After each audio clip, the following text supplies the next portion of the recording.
Este año perdí a mi mejor amigo y una madre perdió a su hijo. La vida me concedió unos minutos para despedirme cuando él ya estaba sin vida. Si mi dolor es grande, apenas puedo imaginar el de su madre, una entre tantas madres que este año vieron apagarse una luz que no volverá. El destino, la violencia, las guerras se han llevado demasiados hijos, dando golpes que nos dejan desnudos ante la fragilidad de la vida. La pérdida de un hijo es la ausencia repentina de un pedazo del alma. En ese momento, la realidad se vuelve silencio, el corazón desierto. La mente no razona, solo siente. Pero en ese abismo que parece final, comienza el lento camino del renacimiento. No hay palabra ni consuelo que alcance, pero la pérdida no destruye el amor, lo purifica. El sufrimiento, cuando no nos vence, nos despierta. Mirar al dolor de frente asegura que después de una noche oscura vendrá el amanecer. Perder un hijo enseña la magnitud del amor, la pequeñez de nuestras quejas y la falsedad de las urgencias cotidianas. El dolor vivido con conciencia se vuelve maestro, nos enseña humildad, compasión y ternura. Nos recuerda que cada día es un regalo, que cada abrazo puede ser el último y que la vida, incluso herida, sigue siendo sagrada. Después de la pérdida, nada vuelve a ser igual, pero uno mismo puede ser mejor, más humano, más profundo, más capaz de acompañar. Quien ha amado y perdido, quien ha llorado hasta vaciarse, sabe que la vida no se mide en años, sino en impactos. El sufrimiento nos lastima, pero también nos limpia. Arranca el ego, disuelve la soberbia y nos deja con la pureza de un corazón que vuelve a aprender a latir. El duelo es largo, no debe apresurarse. Es un bosque espeso que se cruza paso a paso. Al principio solo hay sombras, pero un día, sin saber cómo, el aire cambia. Se escucha una voz, un recuerdo, una sonrisa y se comprende que solo perdimos una forma del amor, porque el amor verdadero no muere. Se transforma en presencia invisible, en energía que sostiene, en impulso que motiva a vivir con más sentido. El dolor extremo nos hace más plenos. La herida no se borra, pero se vuelve fuente de luz. El alma rota aprende a mirar con otros ojos, a valorar lo pequeño, a agradecer lo que antes pasaba inadvertido. En la fragilidad hallamos fortaleza, en la pérdida plenitud, en la muerte afirmación de vida. Porque incluso las derrotas del corazón pueden ser victorias del espíritu. La tristeza no se niega, se habita, se honra, se trasciende. Y quien ha tocado fondo en el dolor y ha decidido no rendirse, se convierte en testimonio vivo de que la felicidad no está en evitar el sufrimiento, sino en transformarlo. Solo quienes aman hasta el límite, como una madre, entienden que el cielo está más cerca de la tierra de lo que imaginamos. La vida trae heridas que no se nombran sin temblor, heridas que atraviesan la piel, la memoria y el alma de una manera irreparable. Perder un hijo es quizás la más devastadora. Es un golpe silencioso que altera para siempre el pulso del corazón y el significado de la existencia. Es una herida que no sangra hacia afuera, sino hacia adentro, que no se cierra con el tiempo. Se aprende a vivir con ella. Desde ese territorio sagrado del dolor que no pide permiso y del amor que no se extingue, más allá de pretender explicaciones simples donde no las hay, este homenaje a las madres que han perdido a un hijo busca abrir un espacio de comprensión profunda, de respeto y de humanidad hacia quienes sufren una ausencia que ningún lenguaje alcanza. Este es un homenaje a las madres y padres que pasan por el duro camino que va del desconcierto a la aceptación, del naufragio a una forma posible de paz. Para reflexionar sobre ese duelo profundo del alma, les presento a Marian Rojas, médico psiquiatra, escritora, profesora, conferencista, esposa y madre de 4 hijos. Ha sido parte de misiones humanitarias y proyectos solidarios. Ha trabajado en escuelas y hospitales. Sus libros y sus conferencias se leen y se escuchan en 40 países, en 9 idiomas. Marian, bienvenida a Razón de Estado. Muchas gracias, Dionisio, y empiezo felicitándote estas fechas navideñas tan importantes Y hoy hablamos de un tema importante que a muchas personas les ocurre en algún momento de su vida, que es perder a alguien que quieren. Es decir, todo el mundo en algún momento de su vida se topa con la muerte de un ser querido. Lo natural, lo biográfico es que esa persona suele ser mayor, suele ser un padre o un abuelo, y enterremos a personas que nos han acompañado, pero que era ley de vida. Lo malo es cuando esa persona es un hijo. Y si existen palabras para describirlo, ¿cómo explicas lo que es el dolor de perder un hijo? He tenido gente muy cercana que ha perdido un hijo. Mi madre perdió un hijo. Mi hermana perdió una hija. Tengo buenos pacientes, amigos cercanos que han perdido un hijo. Esta semana he tratado 2 personas que han perdido un hijo, pequeños, uno por un accidente y otro por un cáncer. Y es una tragedia. Esto es lo que yo creo que en esta vida llamamos tragedia y trauma, porque no es natural, porque es un dolor, porque es incomprensible, y el cerebro, cuando no entiende las cosas, siente muchísima inseguridad. Se activa el modo alerta, se activa una sensación de que el mundo ya no es un lugar seguro para vivir, porque las cosas normales ya no son las normales, las que uno puede esperar ya no son las que llegan.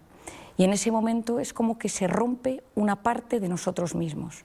Hay como si nos hubieran amputado una zona de nuestro cuerpo, de nuestro corazón, de nuestros sentimientos. A veces incluso falta el aire, no hay ganas de vivir, porque vivir tenía un sentido porque esas personas que dependían de mí, que son mis hijos, esas personas viven y yo les cuido y yo les he dado la vida. Entonces algo se muere dentro de nosotros. ¿Cómo se cura una herida de esa magnitud?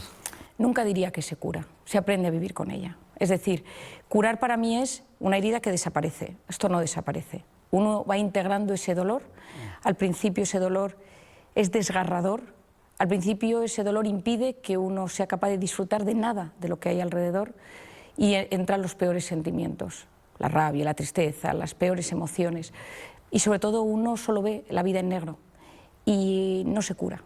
De repente uno le da sentido. Decía Víctor Frankl, el gran padre de la logoterapia, que al final la vida tiene, la felicidad vuelve, o la chispa de alegría vuelve cuando uno le da sentido a las cosas. Ya.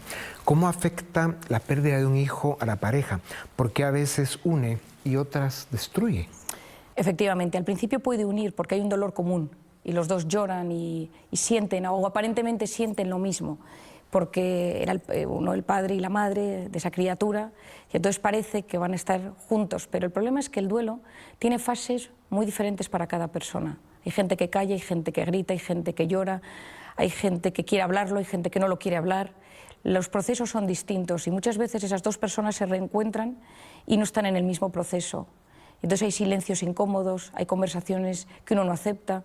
Estaba pensando el otro día en unos pacientes que están en un duelo por un hijo y que él ha vuelto a disfrutar con sus amigos, va a jugar, a hacer deporte, y ella, cada vez que él se va y vuelve él con una sonrisa por haber hecho deporte, se enfada con él y le dice: ¿no le echas de menos a nuestro hijo? Entonces llega un momento que esas 2 personas que en principio tenían un sentimiento común ya no sienten igual, y el otro se convierte en un factor de amenaza porque no me entiende, y entonces me siento todavía más solo. Muchas veces hay que pedir ayuda. Hay terapias familiares, conjuntas en los hospitales, nosotros en terapia lo hacemos, de acompañar a esos matrimonios, a esas parejas en la pérdida de un hijo, para encontrar esos espacios y entender los procesos de uno mismo y del otro. Porque es común también el sentir culpa, ¿no? Que lo consideran un error en estas pérdidas tan terribles. La culpa suele aparecer siempre en un duelo, siempre, porque la culpa es la forma que tiene el cerebro de buscar controlar lo que no es controlable. Al cerebro le da mucha tranquilidad sentir que controla las cosas, y entonces busca pensar que hubo algo que pudo hacer que hubiera cambiado el transcurso de los acontecimientos. Esa madre, la historia de tu hija, y vuelve ese pensamiento de si hubiera ido antes al médico, si hubiera consultado esto antes, si hubiera estado pendiente de este tema, si hubiera insistido, y uno piensa que habiendo controlado las cosas, pues esa tragedia no hubiera sucedido. El cerebro busca controlar para aliviarse. El problema es que hay cosas en esta vida que no dependen de nosotros. Nosotros no decidimos el día de nuestra muerte. Has mencionado 2 temas que son profundos y complejos. La estabilidad de la pareja, ¿verdad? De cómo si uno de los 2 en la pareja empieza a recuperar su vida, que es en todo caso lo que tienen que hacer. Y luego este tema de la culpa, cómo se superan esos 2 fenómenos que vienen con estos golpes. Bueno, efectivamente, por un lado eso de la culpa es fundamental entender que va a pasar. Es decir, yo cuando trato a una persona así en consulta le digo, en las próximas semanas te vas a sentir culpable. Al principio uno dice, ¿pero por qué dices eso? Y le digo, porque va a llegar. Porque va a haber un momento que el dolor es tan profundo que tu cabeza va a buscar maneras de sabotearte y decirte, si hubieras hecho esto, no habría pasado esta tragedia. Y la muerte es de esas cosas que nosotros no podemos evitar. Hay veces que hay cosas que podríamos haber cambiado, mejorado, toda nuestra vida puede ser mejorable. Pero la culpa es un veneno porque es una voz interior negativa que invade mi mundo interior y pone mi organismo en modo alerta. Es decir, la culpa, y sobre todo la culpa en la madre, es probablemente un factor de enfermedad. Esto lo explico yo muchas veces porque la culpa es mala para el organismo. Aunque a veces lo hayamos hecho mal, incluso en las personas que se han equivocado, he estado en las últimas semanas en la cárcel hablando mucho de la culpa, porque ellos son culpables en principio, ¿no? Pero dependiendo de cómo gestionas esa culpa, eso va a influir poderosamente no solo en tu estado de ánimo, sino en tu salud física, porque el organismo escucha cómo tú te vas tratando y cómo te cuentas tu vida. Cuando decías que se aprende a vivir con esto, con esta herida, no es que sane o se cure, sino que aprendes a vivir con ella. ¿Cuáles son los procesos, las etapas en las que se va superando el duelo y el dolor y puedes empezar a sentir de nuevo bienestar, felicidad razonable? Hay una psicóloga y enfermeros que a lo largo de la vida han trabajado con personas al borde de la muerte o con experiencias muy cercanas al mundo de la muerte y hablan de las 5 fases, la fase de la negación, la fase de la ira, la fase de la culpa, la fase de tristeza y la fase de aceptación. No siempre pasan todas y no siempre son en este orden, pero suelen suceder. Es decir, uno en general al principio niega la realidad. Me decía esta mañana una paciente que ha fallecido, en este caso su padre, de forma abrupta, con una sepsis fulminante hace 2 semanas, que le sigue llamando por teléfono, a ver si le contesta. Me dice, Marian, a veces pienso, ¿y si me contesta? Y me dice, y por otro lado pienso, pero si ha muerto, si ha estado en su tanatorio y en su entierro, pero le llamo por si acaso, porque me niego a aceptar que se ha muerto. Luego la ira, el enfado, te enfadas con la vida, con la muerte, con Dios, con eso que crees. No, ya te parece el mundo un lugar inhóspito para estar y estás enfadado. Y estás enfadado con aquellas personas que disfrutan, estás enfadado con aquellas personas que van con sus hijos por la calle y de repente, el otro día me decía una paciente que ha perdido a un hijo, que vio a una madre castigar a su hijo en el parque y se acercó y le dijo, pero al menos lo tienes, disfrútalo, no le regañes. Y se fue enfadada, ¿no? Esa ira interna, esa culpa de la que hemos hablado, la tristeza, porque llega un momento que entra la tristeza. La tristeza siempre entra. La tristeza que es como ese riachuelo oscuro donde uno deja de ver la realidad como la estaba viendo y todo es gris. Y luego entra la aceptación. La aceptación es que vas integrando eso que ha sucedido en tu vida y cada vez va doliendo menos, pero te acuerdas. No significa que no te acuerdes todos los días, de tu vida te puedes acordar, pero significa que eres capaz de volver a disfrutar de las pequeñas alegrías. ¿Cómo el hecho de compartir tu dolor, el hacer a otros ver por lo que pasaste con un golpe como este, ayudar a otros que han pasado por lo mismo, hacer grupos donde se habla del tema y sobre todo con gente que ya pasó por este golpe y lo superó años atrás? Esas dinámicas, ¿cómo ayudan a la persona a superar el duelo y a dónde los puede llevar el hacerlo de esa manera? Yo lo recomiendo, Dionisio, yo esto lo recomiendo, sobre todo en las personas que están más solas o que ha sido muy abrupto o que no tienen unos cimientos tanto espirituales como psicológicos en los cuales son capaces de agarrarse a ellos. Hay grupos espectaculares en hospitales, hay grupos de apoyo para madres que pierden a sus hijos, para padres, y ayudan mucho, porque al final el dolor compartido disminuye. La sensación de que otra persona ha pasado por esas mismas emociones que tú y eso que tú tienes en el fondo de tu alma, esa rabia, ese enfado, esa negación, y otro te cuenta la misma historia y que lo vivió de la misma manera y te dice, pero eso fue hace un año, ahora he vuelto a disfrutar de las pequeñas cosas, he vuelto a hacer planes, he vuelto a viajar, he vuelto a reír. Me decía hace poco una periodista en una entrevista en Miami, me contaba que ella perdió un hijo y que la primera vez, al cabo de un año, año y medio, unos amigos le llevaron a un monólogo de humor. Y entonces de repente empezó a reír a carcajadas, y reía tanto que todos los amigos empezaron a grabarla porque era la primera vez que se reía. Y cuando ella vio lo que estaba pasando, se levantó y se fue. Y dijo, yo no me puedo reír así, yo he perdido a un hijo. No me volváis a permitir reírme así, porque no está permitido. Entonces ella me escribió y me dijo, no sé qué hacer. ¿Está permitido volver a reír a carcajadas? ¿Está permitido tener instantes en los que no piense en la tragedia que he tenido? está permitido. La vida es así. La vida consiste en vivir instalado en el presente y conectar de la mejor forma posible, habiendo superado las heridas del pasado y mirando con ilusión al futuro. Se dice que el sufrimiento aumenta la jerarquía de los seres humanos. ¿Es cierto? Yo creo que sí. Sufrir te hace más humano, te hace más sensible, te hace conectar con las personas, te hace ser más empático, te ayuda a poner las prioridades, te ayuda a poner mejor las prioridades y te ayuda a plantearte el misterio de la vida, a plantearte, mi padre tiene una frase que me encanta que dice, toda filosofía nace al borde de la muerte, es decir, te planteas la vida, qué es la vida, qué hay más allá, volveré a ver a mis seres queridos, hay un Dios, creo en ese Dios.